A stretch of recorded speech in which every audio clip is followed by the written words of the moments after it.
لا حول ولا قوة إلا بالله العلي العظيم. أعوذ بالله من الشيطان الرجيم.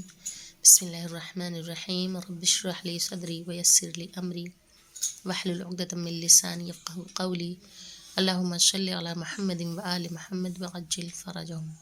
معزز قاران سلام علیکم. آج کا ہمارا موضوع درس نقوش عصمت ائمہ معصومین علیہم السلام ہے، درس نمبر 8، اور آج ہم سلسلے معصوم کی جو اگلی کڑی ہے یعنی کہ امام جعفر صادق علیہ السلام کے بارے میں گفتگو کریں گے۔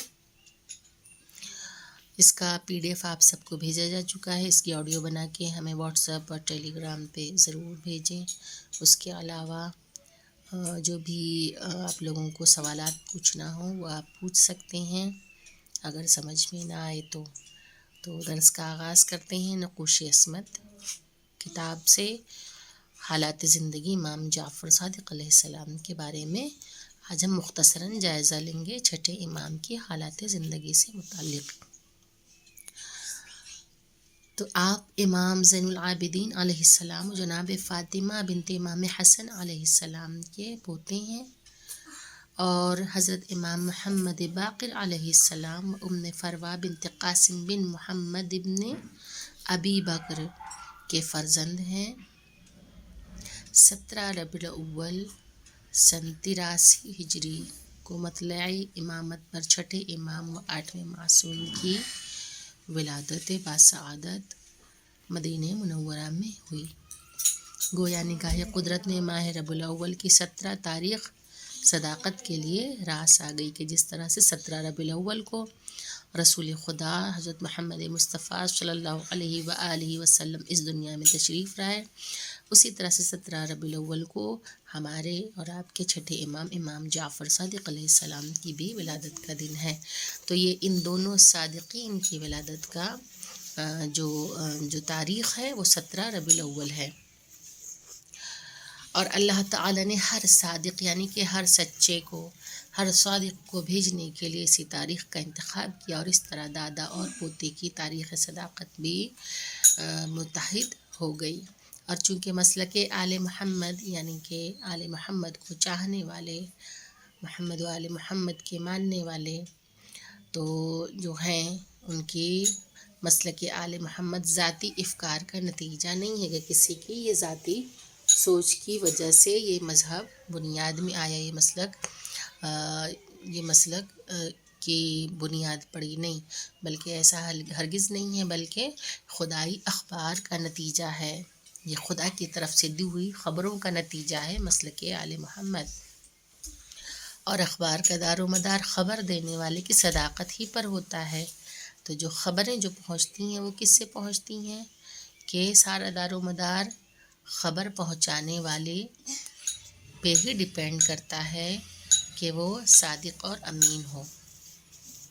لہٰذا مذہب کی حقانیت کا جو انحصار ہے وہ مخبر صادق کی صداقت پر قرار پاتا ہے، اور اس طرح بہترین مذہب و بہترین قرار پائے گا جس کے اصول کا بیان نبی صادق کے ذریعے ہو، اور تشریحات و تفصیلات کے بیان کا کام امام صادق سے متعلق کر دیا جائے گا۔ کہ لانے والے کون تھے، اس مذہب کے اصول و عقائد بتانے والے کون تھے، ہمارے اور آپ کے آخری نبی حضرت محمد مصطفیٰ صلی اللہ علیہ وآلہ وسلم، اور اس کی تشریح کرنے والے، اس کی ایکسپلینیشن دینے والے آل محمد ہیں، جن میں سے ایک جو ہیں وہ امام جعفر صادق علیہ السلام ہیں۔ حضرت امام جعفر صادق علیہ السلام کا اسم گرامی یعنی کہ ان کا نام جعفر تھا، جس کے معنی نہر کے ہیں، اور جو جنت میں ایک وسیع نہر کا بھی نام ہے، جس سے قدرت کی طرف سے یہ اشارہ ہے کہ آپ کے علوم و کمالات سے ایک عالم سیراب ہونے والا ہے، اور آپ کے علوم یعنی کہ آپ کے علم کی وسعتیں جو ہیں وہ جنت کی نہروں جیسی ہیں، اور آپ سے واقعی فیض حاصل کرنے والا گویا اہل جنت میں سے ہے کہ جو بھی امام کی تعلیمات پہ عمل کرتا ہے وہ بھی اہل جنت میں سے ہے۔ آپ کے القاب میں صابر، فاضل، صادق ہیں، جن میں صادق کا لقب حضرت رسول خدا صلی اللہ علیہ وآلہ وسلم نے اس تذکرے میں عطا فرمایا تھا کہ جس میں اپنے بعد کے وارثوں اور جانشینوں کا تذکرہ کرتے ہوئے فرمایا تھا کہ میرے اس وارث کا لقب صادق ہوگا۔ آپ کی کنیت ابو عبداللہ تھی کہ رسول خدا نے خود ہی اپنی زندگی میں ہی اس بات کا اشارہ کر دیا تھا کہ میرے ایک وارث کا لقب کیا ہوگا؟ صادق ہوگا۔ طبیب ہندی اور امام کی گفتگو۔ امام جعفر صادق علیہ السلام سے دربار منصور میں ایک ہندی طبیب نے سوال کیا کہ جو ہند کا رہنے والا تھا، ہندوستان کا رہنے والا تھا، اس نے سوال کیا کہ آپ طب کے بارے میں کیا جانتے ہیں؟ آپ نے فرمایا کہ طب کے بنیادی اصول یہ ہیں کہ مرض کا علاج اس کی ضد سے کرو، یعنی کہ گرمی کا علاج سرد چیزوں سے اور سردی کا علاج گرم چیزوں سے۔ اس کے بعد امراض کا مرکز معدہ ہے، لہٰذا پہلے اس کی اصلاح کرو، اس کے بعد کسی علاج کی فکر کرو۔ کہ سب سے پہلے انسان کے جسم میں بیماریوں کا آغاز کہاں سے ہوتا ہے؟ اس کے پیٹ سے، اس کے معدے سے۔ تو آپ نے فرمایا کہ پہلے اپنے معدے کی اصلاح کرو کہ جب معدہ ٹھیک ہوگا، ٹھیک سے کام کرے گا تو ظاہر سی بات ہے امراض سے بھی انسان محفوظ رہے گا۔ تو امراض کا مرکز معدہ ہے، لہٰذا پہلے اس کی اصلاح کرو، اسے ٹھیک کرو، اس کے بعد کسی علاج کی فکر کرو۔ اور بہترین علاج بتایا امام نے پرہیز ہے کہ انسان نقصان دہ چیزوں سے خود کو بچائے۔ پھر اس کے بعد ہندی طبیب کے سوالات جس کے جوابات امام جعفر صادق علیہ السلام نے دیے وہ کچھ اس طرح سے ہیں کہ پہلا سوال کیا تھا اس کا؟ آنسوؤں اور رطوبتوں کی جگہ سر میں ہی کیوں ہے؟ تو امام نے جواب دیا کہ سر آنسوؤں اور رطوبتوں کا مرکز اگر نہ ہوتا تو گرمی کی شدت سے ٹکڑے ٹکڑے ہو جاتا۔ کہ آنسوؤں میں اور سر میں کیا ہے؟ لکوڈ بھرا ہوا ہے۔ اگر یہ لکوڈ نہ ہوتا تو جو گرمی کی شدت ہے اس کی وجہ سے انسان کا سر ٹکڑے ہو جاتا۔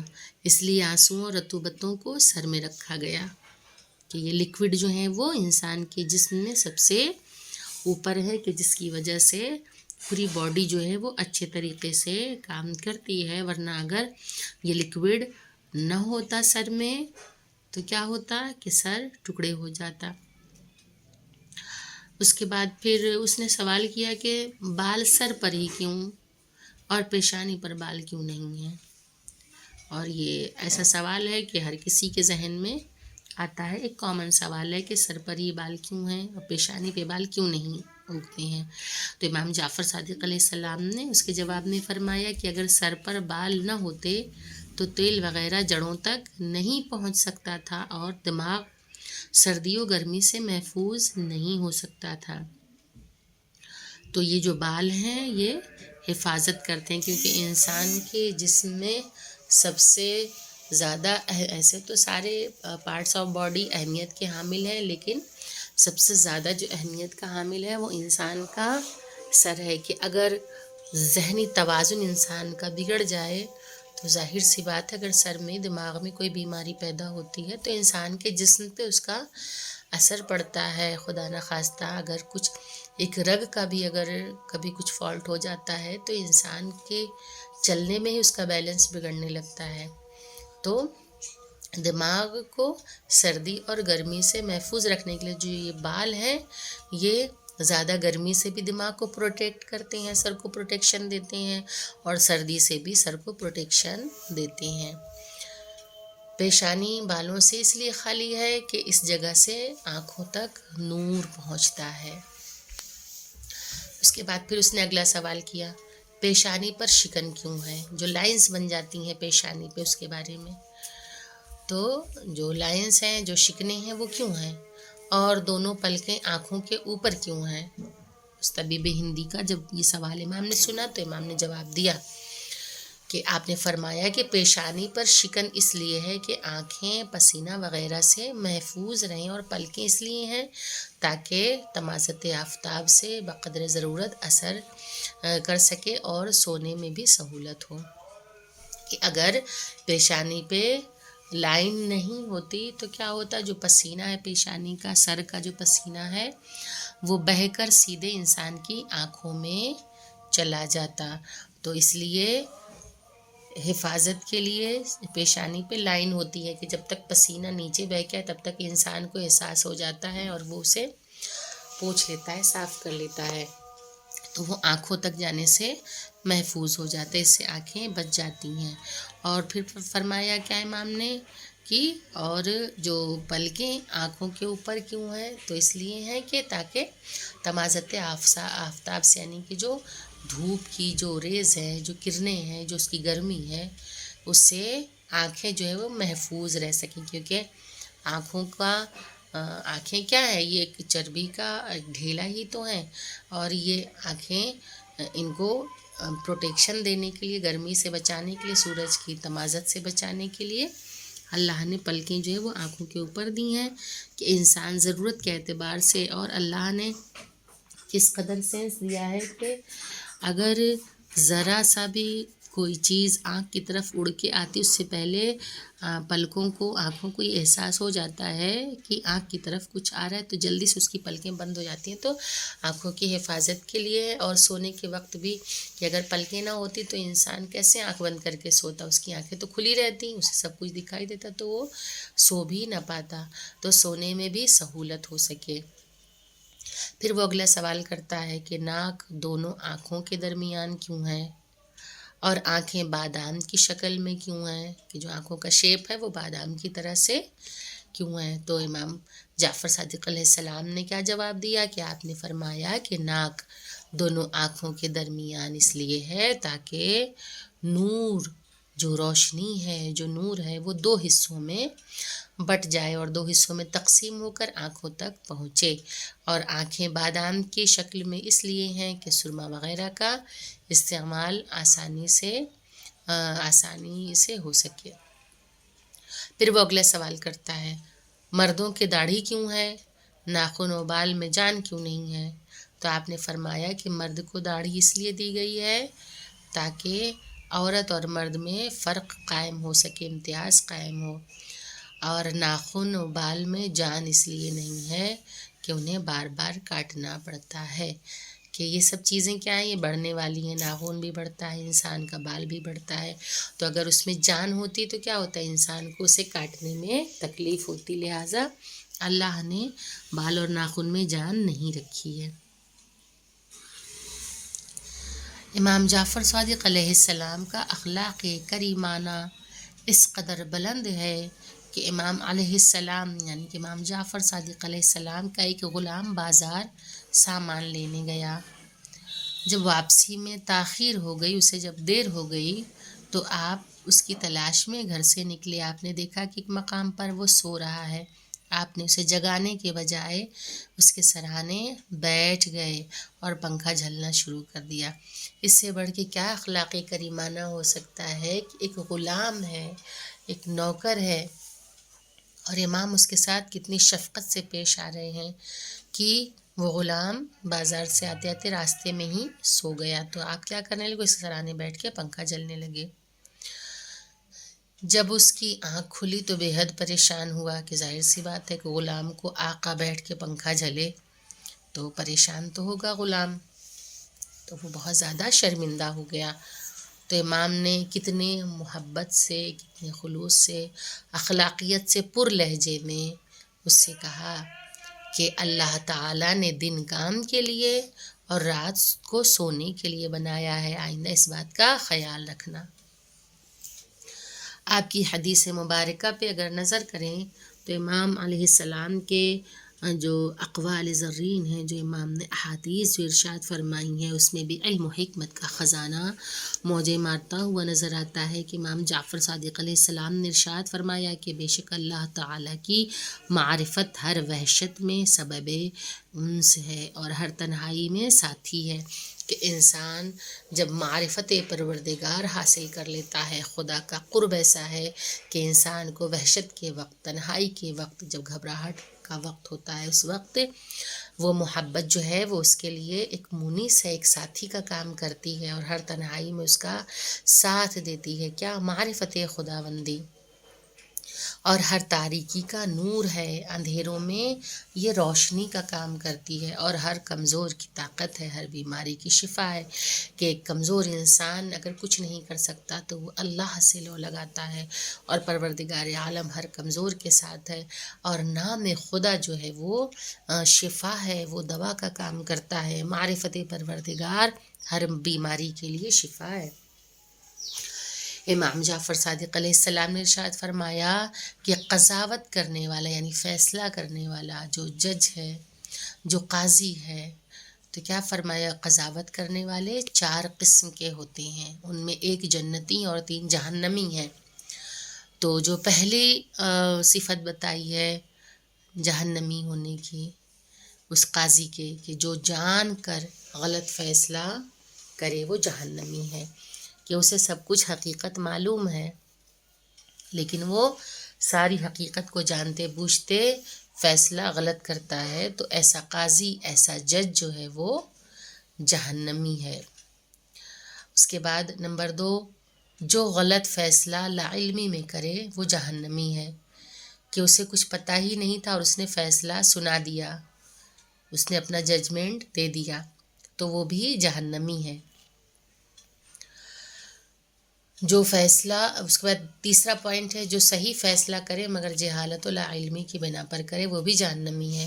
کہ فیصلہ تو وہ قاضی، وہ جسٹس صحیح کر رہا ہے لیکن اسے علم کسی چیز کا نہیں ہے، وہ جاہل ہے اور لا علمی کی بنا پہ اس نے فیصلہ دیا ہے، کہ اسے کوئی بھی پورے میٹر کی کوئی نالج نہیں تھی، اسے کچھ بھی پتہ نہیں تھا اور اس نے اپنا فیصلہ سنا دیا اور بالاتفاق وہ صحیح بھی ہو گیا. لیکن چونکہ وہ جہالت اور لا علمی کی بنیاد پہ فیصلہ کر رہا ہے، چاہے وہ صحیح ہی کیوں نہ ہو، وہ بھی جہنمی ہے. پھر جو چوتھی کوالٹی بتائی وہ جنتی ہے، کہ جو جان کر صحیح فیصلہ کرے وہ جنتی ہے. کہ جو جاہل نہیں ہے، جو علم رکھتا ہے اور ساری سچویشن کو جانتا ہے، سمجھتا ہے، اس کے بعد وہ فیصلہ کر رہا ہے تو وہ جنتی قرار دیا گیا ہے. امام جعفر صادق علیہ السلام نے ارشاد فرمایا کہ جو اپنے بھائی برادر مومن کو برا کام کرتے ہوئے دیکھے اور قدرت رکھتے ہوئے اسے برائی سے نہ روکے تو اس نے اس بھائی سے خیانت کی ہے. کہ برائی ہوتے ہوئے اپنی آنکھ کے سامنے دیکھ رہا ہے اور چاہے تو اس کو منع بھی کر سکتا ہے، اسے اس برائی سے روک سکتا ہے اور سامنے والا اس کی بات بھی مان لے گا اگر وہ اسے منع کرے گا، لیکن جان بوجھ کے اس نے برائی ہوتے ہوئے دیکھی اور اس نے منع نہیں کیا تو اس نے خیانت کی ہے. اس کے بعد امام جعفر صادق علیہ السلام نے ارشاد فرمایا کہ مرنے کے بعد 3 چیزوں کے علاوہ کوئی عمل انسان کے پیچھے نہیں جاتا. کہ جب انسان دنیا سے چلا جاتا ہے تو وہ 3 اعمال کون سے ہیں جو اس کے ساتھ ہوتے ہیں؟ وہ صدقہ جس کو اپنی زندگی میں اللہ تعالیٰ کی توفیق سے جاری کر کے گیا ہو، ایسا کوئی صدقہ کر کے گیا ہو، ایسا کوئی کام کر کے گیا ہو کہ جس سے اسے ثواب جاریہ ملتا رہے، تو وہ مرنے کے بعد بھی اس کے ساتھ رہے گا، تو مرنے کے بعد بھی اس کے کام آئے گا. اس کے بعد نمبر 2، وہ نیک کام جو اپنی زندگی میں چھوڑ گیا ہو اور اس کے بعد بھی باقی رہے، کہ اس نے کوئی ایسا نیک کام کیا کہ جس سے سارے لوگ فیض یاب ہو رہے ہیں، فائدہ اٹھا رہے ہیں، اس نے ایسے امور انجام دیے ہیں، تو کہہ رہے ہیں وہ امور کے ذریعے جو اسے ثواب حاصل ہوگا وہ ہمیشہ اس کے لیے سبب بنے گا، فلاح کا، نجات کا ذریعہ بنے گا. نمبر 3، وہ نیک اولاد جو اس کے لیے دعا کرے. کہ اولاد ایک بہت بڑی نعمت ہے، اور اگر اولاد نیک ہے، اللہ اگر اس نے اپنی اولاد کی نیک تربیت کی ہے، اگر اولاد نیک ہے تو اس نیک اولاد کا ہونا بھی انسان کے لیے ثواب کا باعث ہے. کیونکہ اولاد اگر نیک ہوگی تو وہ اپنے مرحومین، اپنے والدین کے حق میں دعا ضرور کرے گی، تو وہ بھی اسے ثواب جاریہ ملتا رہے گا. پھر امام جعفر صادق علیہ السلام نے ارشاد فرمایا کہ ایک مسلمان کا دوسرے مسلمان پہ یہ حق ہے کہ اگر وہ بھوکا ہو تو خود شکم سیر نہ ہو، کہ اگر کوئی مسلمان بھائی بھوکا ہے تو وہ خود اپنا پیٹ بھر کے نہیں رہ سکتا، بلکہ اسے اس بھوکے کو بھی کھانا کھلانا ہے۔ اگر وہ پیاسا ہو تو خود سیراب نہیں ہو سکتا، کہ جب تک اس پیاسے کو، اس مسلمان بھائی کو جو پیاسا ہے اسے پانی نہ پلا دے تب تک وہ خود سیراب نہیں ہو سکتا۔ اپنے مسلمان بھائی کے لیے وہی پسند کرو جو اپنے لیے پسند کرتے ہو، اس میں کوئی تفریق نہیں کرنا ہے۔ تو یہ رہا آج کا درس۔ اس درس کی آڈیو بنا کر 4 بجے تک ہمیں واٹس ایپ یا ٹیلی گرام پہ آپ لوگ سینڈ کریے گا، اور اس کے علاوہ سوالات آپ لوگوں کے سامنے اس طریقے سے ہیں کہ امام جعفر صادق علیہ السلام کے والدین کا کیا نام تھا، نیز آپ کے دادا کا کیا نام تھا۔ اگلا سوال کہ امام جعفر صادق علیہ السلام کی تاریخ ولادت کس معصوم سے مماثلت رکھتی ہے، یعنی کہ کس معصوم کی اور چھٹے امام کی تاریخ ولادت اور منتھ سیم ہے۔ اس کے بعد اگلا سوال، امام جعفر صادق علیہ السلام کا اسم گرامی اور آپ کے القاب کیا ہیں، اس کو تحریر کریے۔ اس کے بعد طبیب ہندی نے امام جعفر صادق علیہ السلام سے کیا سوالات پوچھے۔ اس کے بعد اگلا سوال ہے کہ امام کے اخلاق کریمانہ سے متعلق کوئی واقعہ آپ لوگ بیان کریں۔ اس کے بعد اگلا سوال، احادیث امام جعفر صادق علیہ السلام میں سے کنہیں 2 احادیث کی تفصیل بیان کریں، اس کی تشریح کے ساتھ آپ لوگ تحریر فرمائیں۔ یہ رہے آج کے سوالات، آپ لوگ اس کے جوابات لکھ کے ہمیں واٹس ایپ یا ٹیلی گرام پہ ضرور سینڈ کریں۔ وآخر الدعوانا ان الحمدللہ رب العالمین، اللہم صلی علی محمد وآل محمد وعجل فرجہم۔ السلام علیکم، خدا حافظ۔